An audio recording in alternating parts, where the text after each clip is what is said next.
अफसोस हुआ मुझे ये वीडियो देखकर, जिसके अंदर ये भगोड़ी कांड करती रही, कुकर्म करती रही, इतना अश्लील चरित्र है इसका। ये खुद को, अपने आप को द्रौपदी जी के साथ जो है वो मिला रही, कंपेयर कर रही है।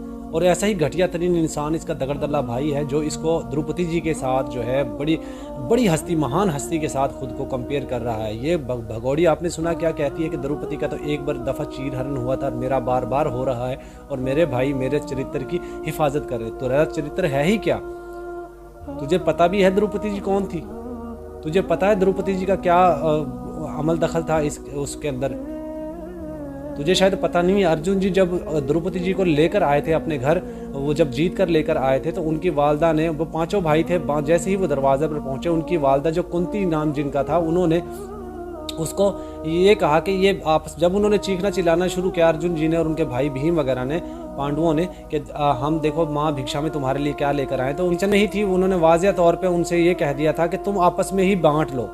तो उन्होंने देखे बगैर ये लफ्ज़ बोले थे, और फिर उनको उनका पछतावा ये हुआ कि उन्होंने जब देखा कि लड़की को लेकर आए हैं, तो फिर कुंती जी ने उनको कहा कि नहीं, ये अर्जुन इसको जीत कर लाया तो अर्जुन से ही इसकी शादी होगी। लेकिन वो इतने, अर्जुन भीम और उनके जो भाई थे पांडु थे, वो इतने माँ के फर्मा बरदार थे कि उन्होंने कहा नहीं, हमारी माँ के मुंह से जो अल्फाज निकल गए हैं वो हम पूरा कर कर रहेंगे। इसीलिए पांचों ने, अर्जुन भीम और उनके जो बाकी तीन भाई थे, उन्होंने पांचों ने एक ही द्रौपदी से शादी कर ली। और तू, वो ऐसे माँ के फर्मा बरदार थे, और वो बहू भी ऐसी फर्मा बरदार थी कि अपनी सास के कहने पे उसने उन पांचों के साथ शादी की। और तू घटिया तरीन बांदरी, तू खुद को उनके साथ कंपेयर कर रही है। तुझे शर्म नहीं आती? तू किस तरह की बातें, तुझे ये दगड़दल्ला वकील तुझे किस तरह की चीज़ें लिख के देता है? किस तरफ तुम लेके जा रही हो माशरे को? तू बार बार हिंदू मजहब की अपमानित कर रही है, कृष्ण जी को, कभी राम जी को, कभी कुंती माँ जी को, कभी द्रौपदी जी को, तू इनको बदनाम कर रही है। तुझे शर्म नहीं आती? और ऐसे ही दगड़दल्ला वकील वो है जो तुझे ये चीज़ें लिख कर देता है। तुझे पता है महाभारत क्या है? तुझे पता है महाभारत में क्या कुछ हुआ था? तुझे पता है अर्जुन जी कौन थे, कृष्ण जी कौन थे, भीम कौन थे? तुझे पता है द्रौपदी जी कौन थी, कुंती जी कौन थी? तुझे पता है इन चीज़ों का? मैं तुझसे दगड़दल्ली ये पूछना चाहता हूँ, ये भगोड़ी से, दोस्तों आप लोग किस तरह के बंदे हैं? किस तरह की मानसिकता है आप लोगों की? आप लोगों के भगवान की वो इतनी, आप लोगों के बड़े से बड़े जो संत साधु हैं, जो बड़े बड़े सूरमाएँ हैं, उन लोगों की ये बेइज्जती कर रही है, और आप लोग इसको जो है वो इतनी वो दे रहे हैं, आशीर्वाद दे रहे हैं, इसको जय जयकार कर रहे हैं इसकी। ये आपके हिंदू मजहब को अपमानित कर रही है, इस्लाम मजहब को अपमानित कर रही है, हिंदुओं को बुरा भला बोल रही है, मुसलमानों को बुरा भला बोल रही है, हिंदुस्तानियों को बुरा भला बोल रही है, पाकिस्तानियों को बुरा भला बोल रही है। आप लोग इससे कोई सवाल पूछने वाले नहीं है। पूरे हिंदुस्तान के जो लोग हैं उनके बारे में उनसे हम सुनते हैं, द्रौपदी जी का जब वाकया सुनते हैं, और कुंती जी का जो वाकया सुनते हैं, अर्जुन जी का जब हम वाकया सुनते हैं, तो वो लोग उनकी बड़ी इज्जत करते हैं, और ये उनको अश्लीलता के साथ बुलाती है। ये उन खुद को द्रौपदी जी के साथ जो है वो कंपेयर कर रही है। इसको शर्म हया नाम की कोई चीज़ नहीं है, इसको किसी चीज़ का ज्ञान नहीं है। इसको स्क्रिप्ट लिख के दे दिया जाता है, ये फौरन उसको पढ़ना शुरू कर देती है, और इसका भाई एपी सिंह इसको बचाने की कोशिश करता है। ये इसको डुबो रहा है, बचा नहीं रहा, ये इसको डुबो रहा है। लेकिन ये भगोड़ी समझती ही नहीं, ये भगोड़ी मानती ही नहीं है, ये भगोड़ी जानने की कोशिश ही नहीं करती कि ये क्या कह रही है। जिस तरह इसकी पूरी ड्रामेबाजी दुनिया के सामने आ रही है,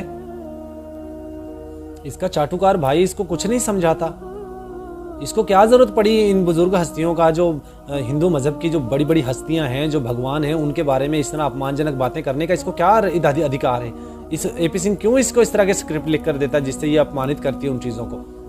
हम बार बार इसका विरोध करते हैं कि ये कभी राम जी के तस्वीर के सामने जो है वो अश्लील डांस कर देती है, कभी कुछ कर देती है, कभी कृष्ण जी की तस्वीर के सामने जो अश्लील डांस करती है, कभी तिरंगे का अपमान करती है, कभी हिंदुस्तानियों को बुरा भला बोलती है। हम इसको विरोध करते हैं, और हिंदुस्तानी लोग हमें ट्रोल करते हैं। इसको क्या जरूरत पड़ी थी खुद को द्रौपदी जी के साथ जो है कंपेयर कर रही है? तू तो उनके पाँव की धूल के बराबर भी नहीं हो सकती कुतिया, क्योंकि वो बहुत महान हस्तियां थी। उन्होंने अपने बाप का हुक्म माना, उन्होंने अपने माँ का हुक्म माना, उन्होंने अपने सास ससुर का हुक्म मानते हुए उस द्रौपदी ने इतना बड़ा कदम उठाया कि उसकी सास ने उसको ये कह दिया कि तुम पांचों के साथ शादी कर लो। तो उसने वो उनकी लाज रखी, उनकी परंपरा को रखते हुए, उनकी आगे बात को बढ़ाते हुए, उनकी लाज रखते हुए 5 लड़कों से शादी की, पांडवों के साथ शादी की, और तू उनके साथ खुद को कंपेयर कर रही है। और द्रौपदी जी इतनी समझदार थी कि जब जब वहाँ पे जंग के दौरान एक मुकाम पर गए तो वहाँ पे इनका जो मवाजना किया गया, जैसे जब इनको अर्जुन जी को और जो दूसरे इनके भाई थे पांडवों, जब इनको जो जुए की लत लगी हुई थी, जो जुए में जब ये खेलते रहे, बार बार चीज़ें हारते रहे, पहले सब चीज़ें हारी, फिर उसके बाद लास्ट में उसने जब ये द्रौपदी जी को भी हारा तो फिर द्रौपदी जी ने उनसे सवाल पूछा कि पहले मुझे ये बताओ कि जब द्रौपदी जी को लाया गया उनके पास तो उनसे पूछा गया कि तुम बताओ कि पहले इसने ये खुद को हारे थे जुए में या मुझे हारे थे। तो उन्होंने कहा कि ये पहले खुद को हारे थे। तो वो इतनी समझदार थी, इतनी ज़हीन थी कि उन्होंने कहा कि अगर ये खुद को हार चुके थे जुए के अंदर तो फिर मुझे नहीं हार सकते ये जुए में, इनका कोई अधिकार नहीं था मेरे ऊपर, कि जो खुद गुलाम हो वो किसी को क्या गुलाम बना सकता है। इतनी समझदार थी द्रौपदी जी, और तू खुद को उनके साथ कंपेयर करती है कि जिस तरह द्रौपदी जी का चीरहरण हुआ था उसी तरह तेरा भी चीरहरण हो रहा है। तू चरित्रहीन है, तू पाकिस्तान की भगोड़ी है, तू पाकिस्तान में कांड करती रही है। तेरे पाकिस्तान में कितने यार थे तुझे पता है, सारी दुनिया जानती है। अब तेरा जो निकल कर आया है जफर हुसैन, उसने सारा तेरा पोल खोल के रख दिया, लेकिन तू फिर भी बेशर्मों की तरह, बेगैरतों की तरह, ढीठों की तरह जो है मीडिया पर आती है। कभी किसी को गाली दे देना, कभी किसी को बुरा भला बोल देना, कभी किसी के अपमान कर देना। दोस्तों आप लोगों को हो क्या गया है, मुझे समझ नहीं आती। हिंदुस्तान के हमारे बहन भाइयों को, आप लोगों को हो क्या गया। ये हिंदू मजहब का अपमान कर रही है, देवी देवताओं का अपमान कर रही है, वहाँ के जो बड़ी बुजुर्ग हस्तियां हैं जो जिनको आप लोग बहुत अच्छा समझते हैं उनको बुरा भला बोल रही है। आप लोग खामोश बैठे हैं, आप लोग कोई इसके ऊपर एक्शन लेने वाले नहीं है, वाह वाह कर रहे हैं, तालियां बजा रहे हैं। तो फिर मैं क्या कहूँ, मैं इसको ये कह सकता हूँ कि घर में घुसकर मारना इसको कहते हैं, मैं ये कह सकता हूँ। मुझे पता है मेरी इतनी छोटी सी बात के ऊपर भी आप लोग बवाल खड़ा कर देंगे, लेकिन मैं इससे फिर क्या कहूँ, मुझे बताएं।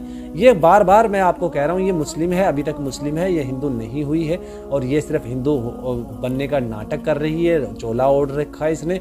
इसको मौका मिलने दो, ये फौरन पाकिस्तान आएगी और यहाँ पर आकर हिंदुस्तान को बुरा भला बोलना शुरू कर देगी, देख लीजिएगा। लेकिन अगर आप लोग इस तरह करते रहेंगे, आप लोग इसकी फेवर करते रहेंगे, तो फिर मैं इसकी साइड लूंगा। अगर ये पाकिस्तान आकर ये कहेगी कि हिंदुस्तानियों ने मुझसे ज़बरदस्ती कहलवाया था, ये स्टेटमेंट दिलवाए थे, याद रखिएगा।